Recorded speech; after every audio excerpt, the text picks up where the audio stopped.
Hey, are we live? Yeah, sorry about this. Alright, today I'm doing some, creative writing. Oh, wait, I didn't put this out, did I? Alright, today I'm gonna, actually do today I'm gonna actually do a pretty major thing.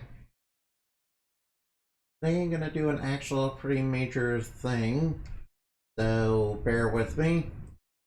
Carabosse. Oh yeah, Carabosse. Now, Carabosse, if you don't know, Carabosse, if you don't know, is kind of a major big villain in the lore. Alright, hold on for just a minute. Alright, whoop. Alright, the wires are a bit tangled, so my webcam might be a little bit off today.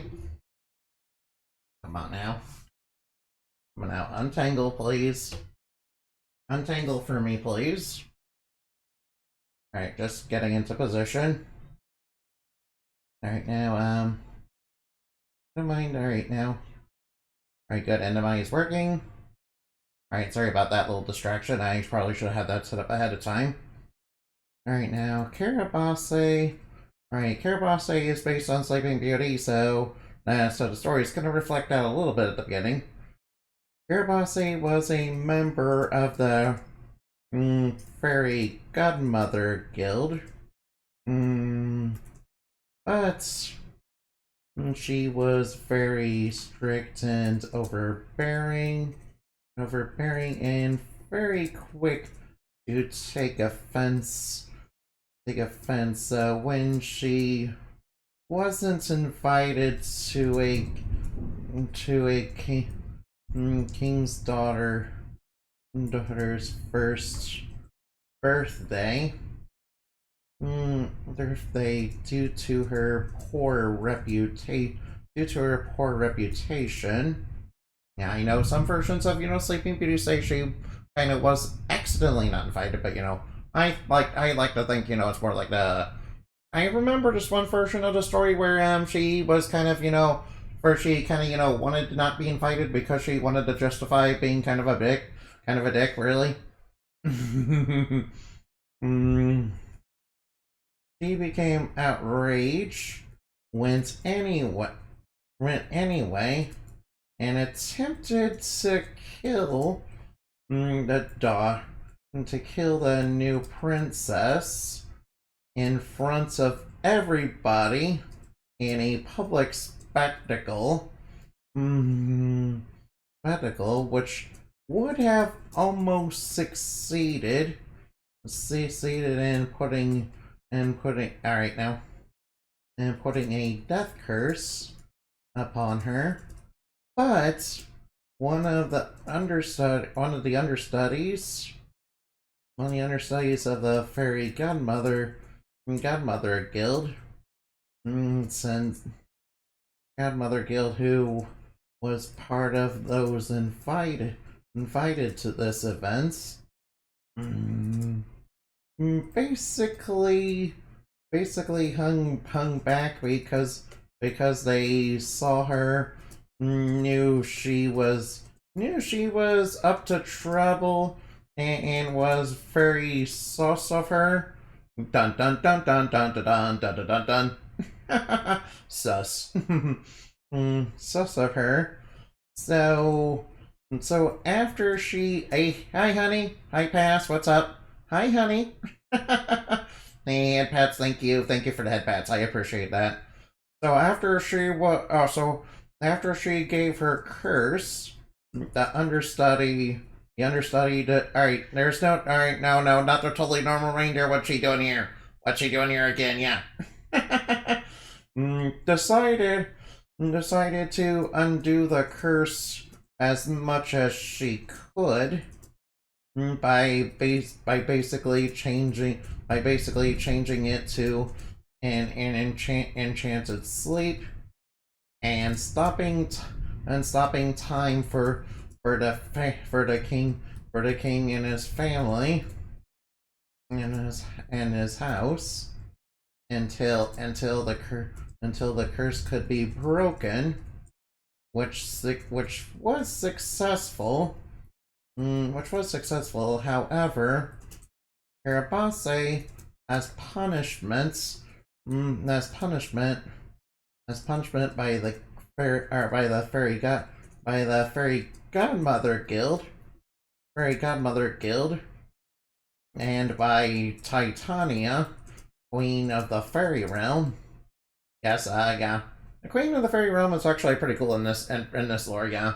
However, the old leadership of Fairyland was, not exactly the nicest and were the type that, basically thought they could do whatever they want, especially with, people that they deemed lesser, and, it was kind of full of people, kind of similar to Carabosse in the past. So, when Titania, kind of took over, she kind of changed a lot of the things in the realm. And, made it a lot nicer and, a lot less extreme than it used to be. But Carabosse is kind of an old hat, so she kind of came from that kind of time period. I mean, Carabosse's literal backstory, which I will go, what literal backstory later will involve her basically, being created by, Victorian Eric Karen. You kind of know the ones.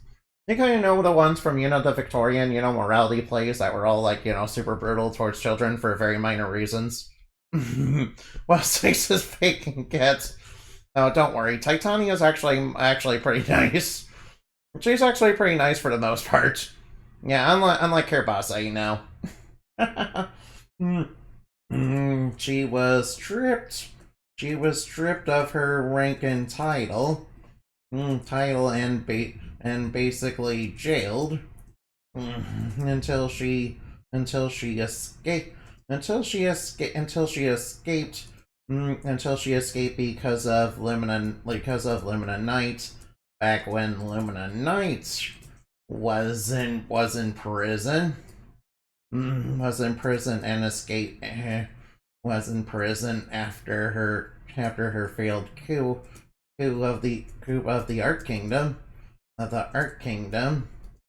After she of the Art Kingdom.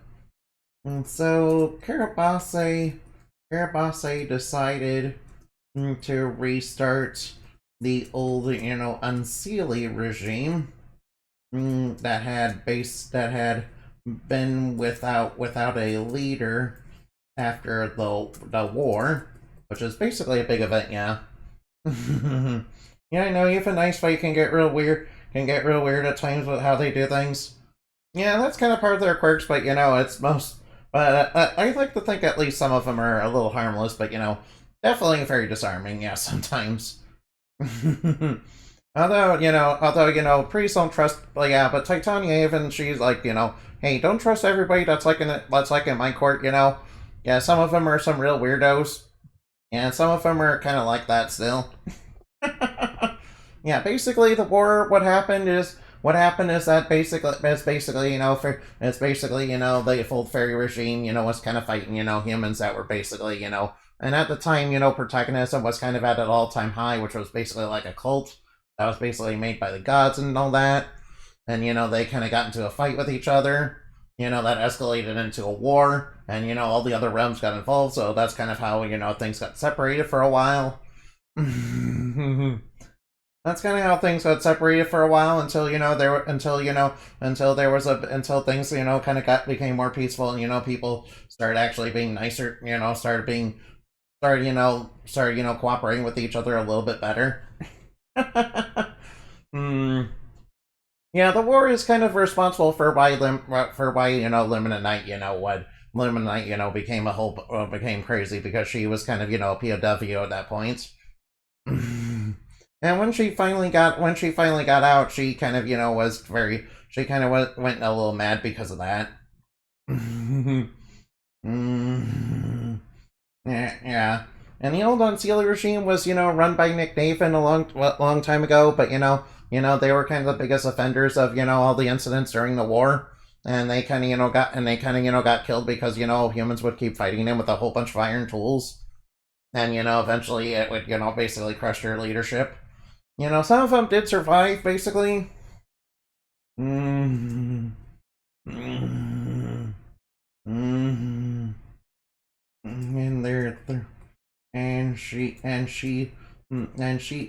Carabosse would mobilize them into a force to try and restore the moral core of fairyland that she basically whenever India's naughty threaten her with iron, hey, don't do that, no. Please don't do that. That's not nice. That's not nice. Iron can literally kill her, so be careful with that. You know, you're really hurt Endemati with, iron, but, also, Endemati does have defenses against iron. She does know how to use electromagnetic barriers and, fields, sort of like, have you guys ever played Final Fantasy IV? Yeah, Endemati can, generate those kind of electromagnetic fields, and, yeah, she can generate those kind of electromagnetic fields, so you might have a little bit of difficulty getting to her with iron. She basically has it to kind of compensate for the weakness to iron.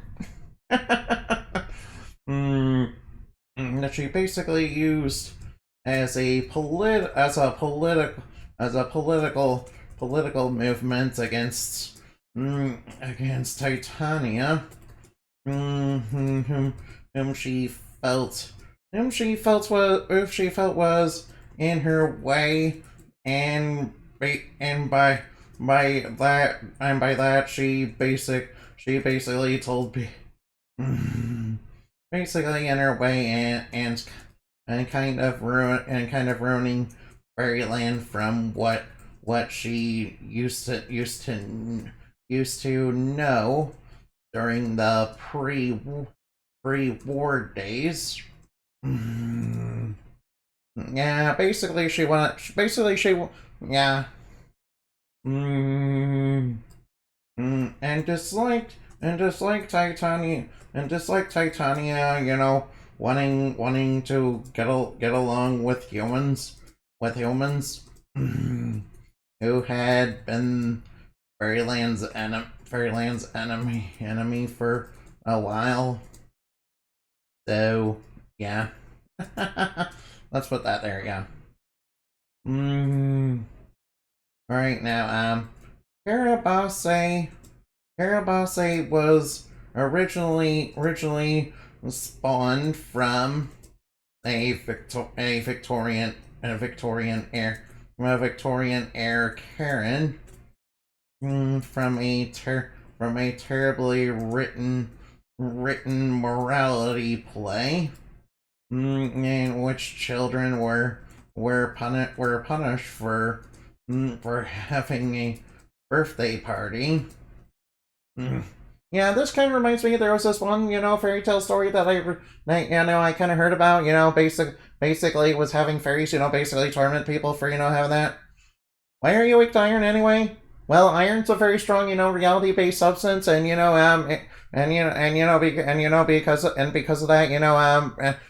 because of that, fantasy-based creatures are kind of weak to it. And, fairies have very sensitive, psychokinetic signals, psychokinetic nerves, which, are very, magnetic. So, hitting them within their vital points with iron can not only do a lot of damage to them, but can also, disrupt their abilities. Not to mention iron being reality, not to mention iron is, highly resistant to their magic as well. Although on the flip side, silver is, kind of the same thing, but, for creatures that are more fond of, darkness and all that. Yeah, silver is kind of the same thing, only for more dark creatures, yeah. Such as boogeymen and demons and undead, yeah. Or, it can also, work against werebeasts and vampires, too. Yeah, but iron's kind of the opposite thing, it kind of, works on things like fairies and all that, yeah. Yeah, so there's kind of a thing about iron and silver basically opposing each other in lore, yeah.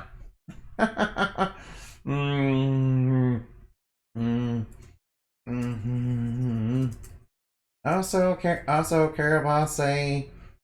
Carabosse's true arts are innate. Are based on Sleeping Beauty.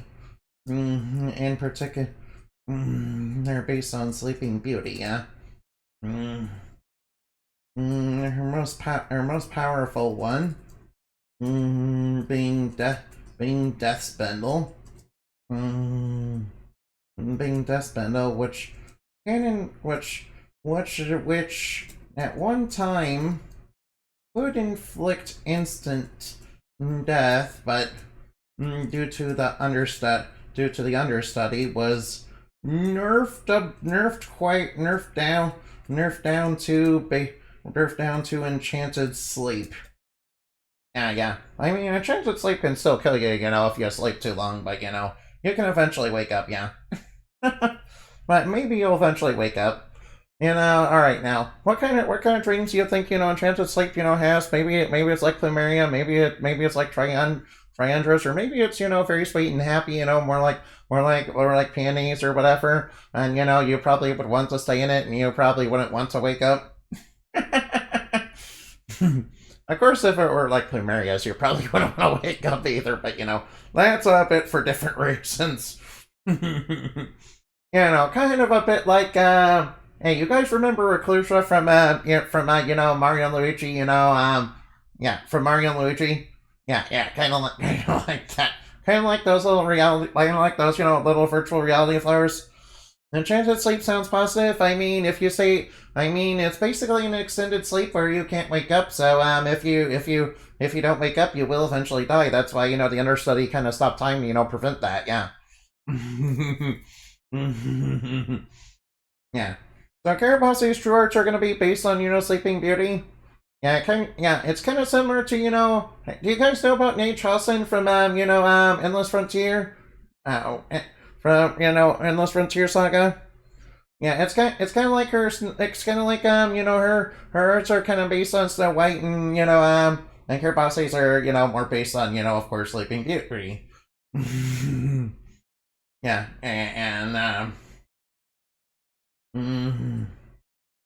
this includes various versions of Sleeping Beauty.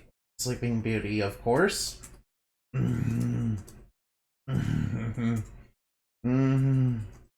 Alright, she's a fairy type creature. Her element is dream darkness. Darkness. You remember how Maleficent was going on about darkness in Kingdom Hearts? Yeah, you guys remember that, don't you?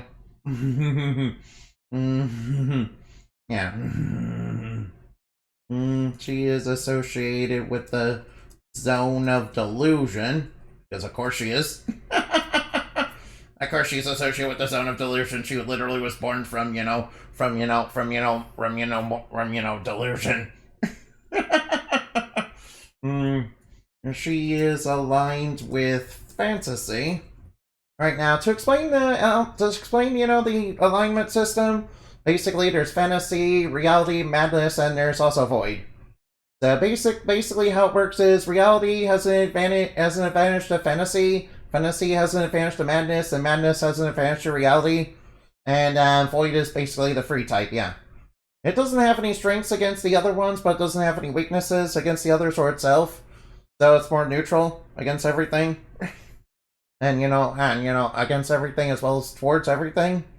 Yeah, and also the zones, I will explain those when I get to the 4 princesses later. Basically the 4 zones are there's reality, dreams, nightmare, and delusion. Yeah, they're kind of ruled by 4 different princesses, which are basically the children of, the goddess of creation. They're kind of also, avatars of the creator as well. Only they're a little bit different. They're more like, upper management, I guess. Whereas they're more of the upper management, while the goddess of creation is basically like above them, yeah. And also kind of under them are the elemental lords as well as the 22 celestial warriors. Now, the elemental lords are based on the 20 elements that are in the lore, and the celestial warriors are kind of based on the arcana. Yeah, the major arcana, by the way. Yeah, I'll have to go over that, sometime later, yeah. Alright, now, Carabosse really doesn't like Endamati, of course. Mainly because Endamati is not only not only a part of the Sealy, and yeah, I gotta admit, Enemi's more loosely associated with the Sealy. She's not completely, associated with them. Yeah, she's kind of more loosely associated with them. Not gonna lie. But also born of humans and fairies. Yeah, that's true. She kind of. All right, so basically, Carabosse is How do I say that? How do I say this without saying the word? But I might as well just say it. She's racist. Yeah, she's racist.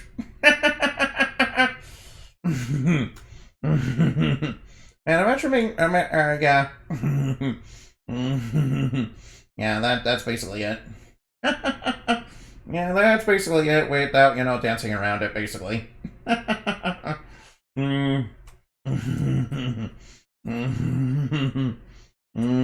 Also, Andamati, of course, is from a different generation of fairies that are more friendly and helpful towards most humans, rather than cruel tricksters.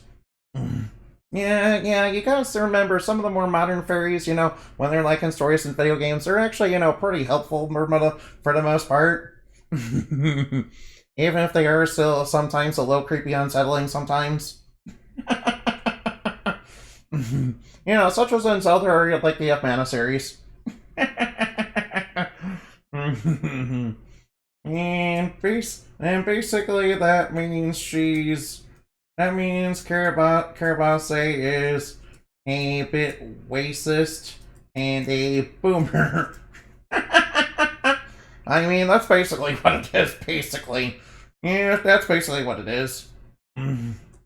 Not to mention, of course, they have clashing morals, with Carabosse being a bit more on the extreme side and favoring punishments, and she often does so over minor things. While being born of heroic ideals is more. Oh, how do you spell altruistic again? Altruistic. I think that's how you spell that, right? I think that's how you spell it. They're altruistic by nature. By nature, yeah. So they sometimes get into conflicts with each other.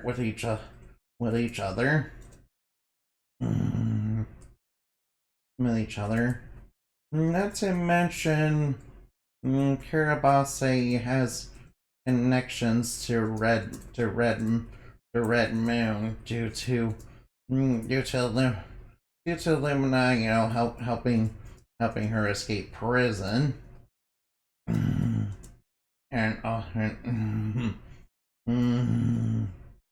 Prison long ago. Yeah, basically, alright, now, basically, Illuminite was able to escape prison because, she got the powers of, Lilith, of course, and, basically was able to get out of prison, after a failed coup, and, and Carabosse was kind of in prison at the same time, basically. So Carabosse did eventually become one of her close commanders. Those commanders, while operating the Neo-Unseelie court, which is a court, court made up of cruel and wicked fairies like her, of course. Alright, now I think that's quite enough. Yeah. Yeah, so I think that's quite enough of Carabosse, yeah. Alright, now we got our elements, alright, we got, we got some of her personality and, you know, some of her backstory down, basically.